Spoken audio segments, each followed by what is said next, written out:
रात के सन्नाटे में आप घर में अकेले हैं और आपके कान के बहुत नज़दीक एक अनजानी सी आवाज़ आपका नाम पुकारे, तो कितना भी अविश्वासी इंसान होगा, मन में एक फुसफुसाहट तो उठेगी कि कहीं कोई आत्मा तो नहीं। स्वागत है आपका भांति की बातें में। आज हम बात करेंगे भूत क्या होते हैं, ये होते भी हैं या सिर्फ इंसानी दिमाग का वहम है, और अगर होते हैं तो आखिर ये करते क्या हैं। आज का वीडियो बहुत सारे भ्रम दूर करेगा, बहुत सारे झूठ और सच के पर्दे हटाएगा। So stay with me till the end of the video.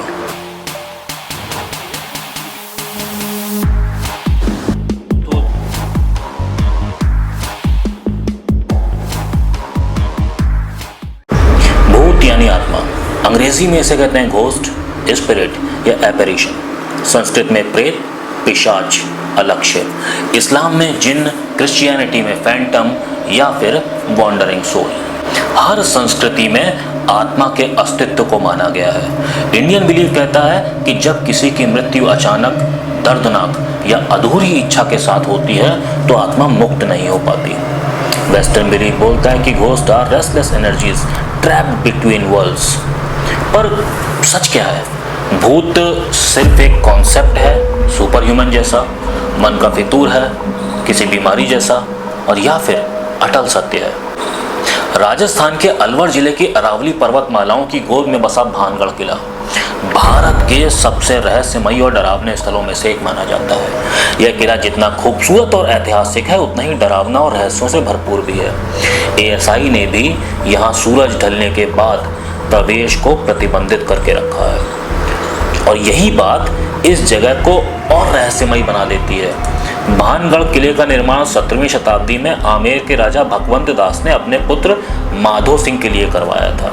Madho Singh Mughal सम्राट अकबर के नवरत्नों में से एक मान सिंह के छोटे भाई थे। इस किले की वास्तुकला राजपूताना शैली की है।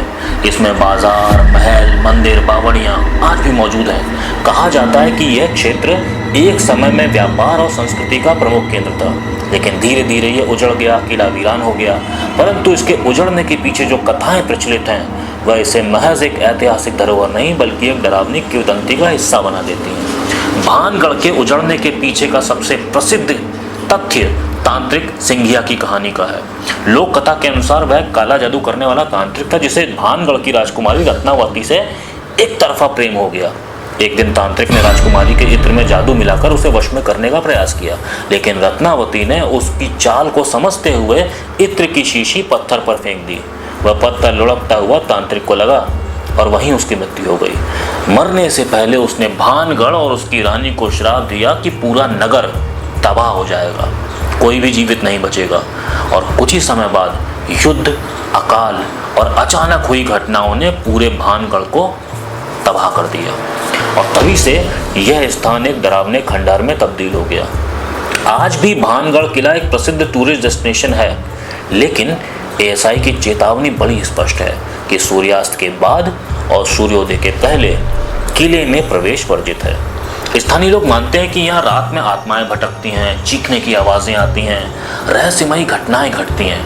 कई पर्यटकों ने अनुभव किया कि उन्होंने किसी की परछाई देखी, उन्हें अजीब सी सिहरन महसूस हुई।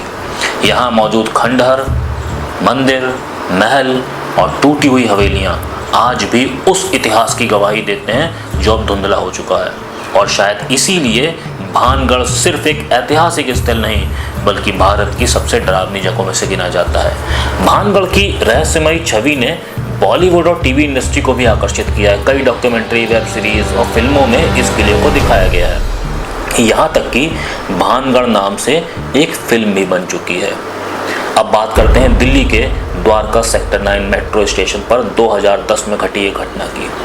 दिल्ली मेट्रो आज की सबसे तेज, सुरक्षित और आधुनिक परिवहन व्यवस्थाओं में से गिनी जाती है, लेकिन कुछ स्टेशन रहस्यमय कहानियों से भी जुड़े हैं। ऐसा ही एक किस्सा है द्वारका सेक्टर 9 मेट्रो स्टेशन का, जो साल 2010 में हुआ, और आज भी इसे याद करके लोग सिहर जाते हैं।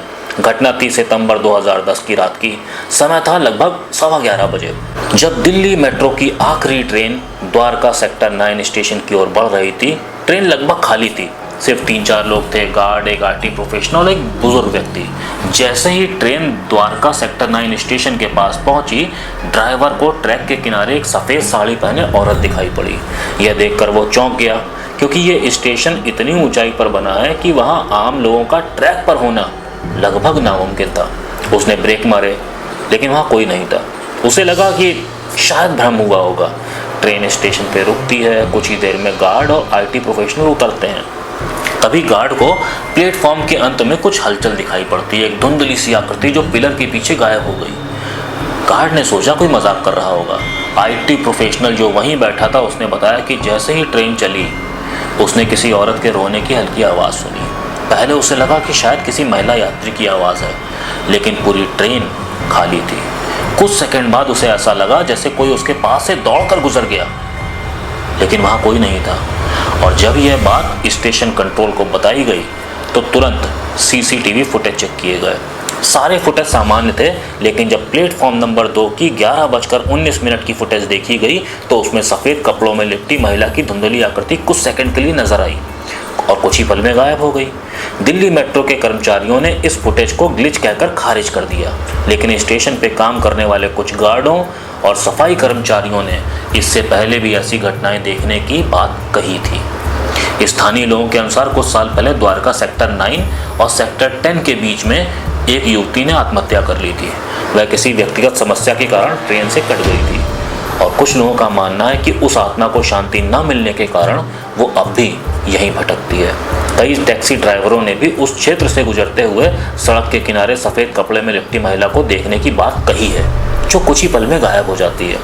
आज भले ही मेट्रो प्रशासन इस बात को अफवाह बताए, लेकिन 2010 की यह घटना आज भी online forums, Reddit, paranormal investigation groups में चर्चा का विषय रहती है। द्वारका सेक्टर 9 को दिल्ली के मोस्ट हॉन्टेड मेट्रो स्टेशंस में से गिना जाता है।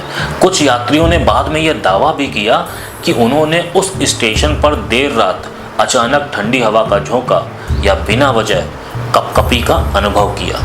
हो सकता है ये उनकी कल्पना भर हो, पर क्या इंसान की कल्पना किसी प्रेत या आत्मा को जीवित कर सकती है, जिंदा बना सकती है?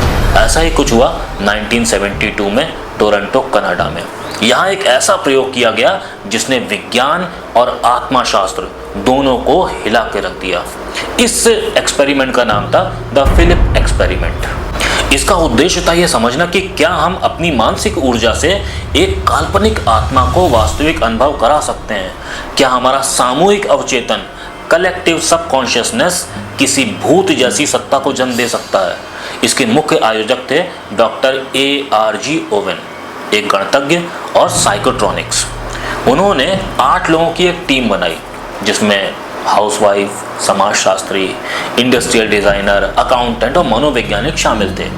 इस टीम का काम था एक काल्पनिक चरित्र फिलिप एलिस फोर्ड की पूरी बायोग्राफी बनाना, मानो कभी वो जिंदा रहा हो। अब फिलिप था कौन? कल्पना की गई एक बायोग्राफी की, जिसमें कहा गया कि जन्म 1624 इंग्लैंड। इसका पेशा था राजा चार्ल्स के समय एक कुलीनतावादी, एक सुंदर जिप्सी महिला मार्गोट, जिससे इसने प्यार किया। उसकी पत्नी ने उसे धोखा दिया और मार्गोट को चुड़ैल बता दिया, और फिलिप ने अपराध बोध में आत्महत्या कर ली। लेकिन ध्यान रहे, फिलिप वास्तव में कभी पैदा हुआ ही नहीं था। यह पूरी कहानी एक दिमाग की रचना थी। शुरुआत में जब टीम फिलिप को बुलाने की कोशिश करती तो कुछ भी नहीं होता। फिर उन्होंने सेशन का तरीका बदल दिया। अंधेरा कमरा, मोमबत्ती की रोशनी, पुरानी शैली की सजावट और संडे स्पिरिट बोर्ड, ऐसी शैली अपनाई गई। और तभी चौंकाने वाली चीज़ें होने लगीं। टेबल खुद ब खुद हिलने लगी। फिलिप ने टैपिंग से जवाब देना शुरू कर दिया। टीम सवाल पूछती और उसे हाँ के लिए 1 बार और ना के लिए 2 बार खटखटाने के लिए कहा गया। कुछ रिपोर्ट्स में कहा गया कि टेबल हवा में लहराने लगी, और डरावनी बात यह थी कि कभी किसी ने फिलिप को देखा नहीं, कोई भूतिया चेहरा या आकृति नहीं दिखी, केवल शारीरिक गतिविधियां और जवाब मिलते रहे। और यह सब उन 8 लोगों की मौजूदगी में होता था। इस प्रयोग से वैज्ञानिक एक ठोस नतीजे पर नहीं पहुंच सके, लेकिन 2 प्रमुख थ्योरी सामने आई। साइकोकिनेसिस, मतलब मन की शक्ति से वस्तुओं को हिलाना, और टुल्पा थ्योरी। तो क्या फिलिप वास्तव में मानसिक शक्ति से बना एक प्रेत था और यह प्रयोग किसी धार्मिक रिवाज या परंपरागत ओझाओं द्वारा नहीं किया गया था, बल्कि शुद्ध वैज्ञानिक पद्धति से किया गया था। यह अब तक का एकमात्र डॉक्यूमेंटेड केस है जहां काल्पनिक आत्मा से संवाद हुआ। आज भी यह मनोविज्ञान, पैरानॉर्मल और न्यूरोसाइंस के बीच बहस का मुद्दा है।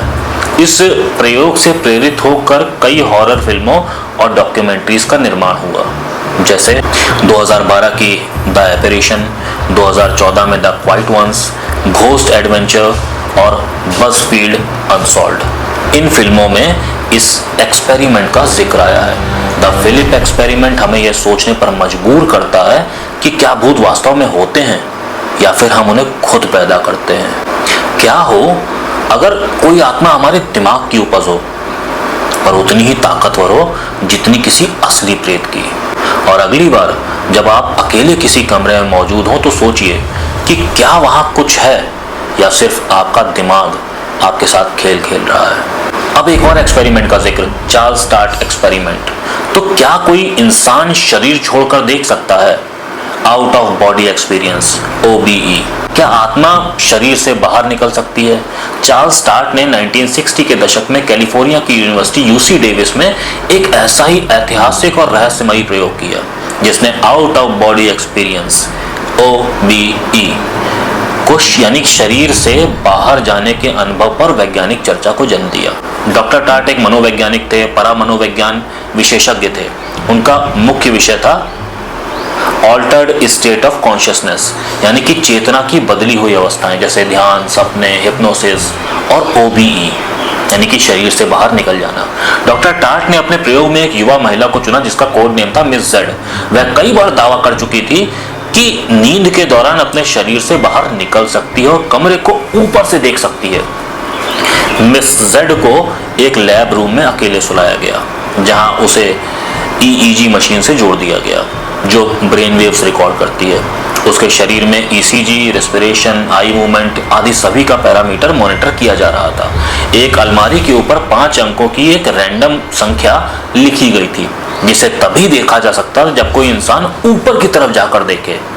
तो मिस जेड अगर अपने शरीर से बाहर निकलती हैं तभी वह यह नंबर देख सकती थी बिना उठे, बिना छलांग लगाए। मिस जेड सुबह उठती हैं और बताती हैं कि उसने शरीर से बाहर जाकर कमरे के ऊपर से खुद को नीचे सोते हुए देखा। फिर वह धीरे से वह 5 अंकों की संख्या बताती हैं और बात डॉक्टर टार्ट को झटका देती है क्योंकि यह नंबर सही था, लेकिन पूरी तरीके से रैंडम नंबर को इस तरह गैस कर पाना पॉसिबल नहीं था। मिस जेड उसे फिजिकली नहीं देख सकती थी। कमरे में किसी भी तरह के मिरर और कैमरा की मदद नहीं ली गई थी।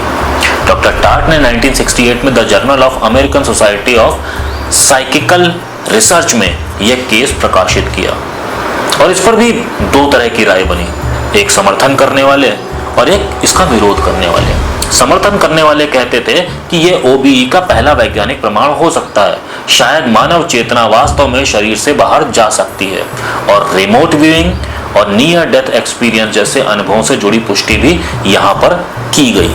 आलोचक बोले कि क्या मिस जेड ने पहले से ही अलमारी की तरफ झांक कर नंबर देख लिया था? क्या कमरा पूरी तरीके से सील था या फिर किसी ने उसे कोई संकेत या हिंट दिया? लेकिन डॉक्टर टार्ट का कहना था कि हम जो भी माने, मिस जेड ने जो किया है वो बहुत असामान्य था और ये किसी बड़े रहस्य की तरफ इशारा करता है। उन्होंने इसे एक प्रिलिमिनरी केस माना और कहा कि इस पर और गहराई से शोध होना चाहिए। लेकिन इसके बाद क्या हुआ? असल में मिस जेड एक प्राइवेट व्यक्ति थी।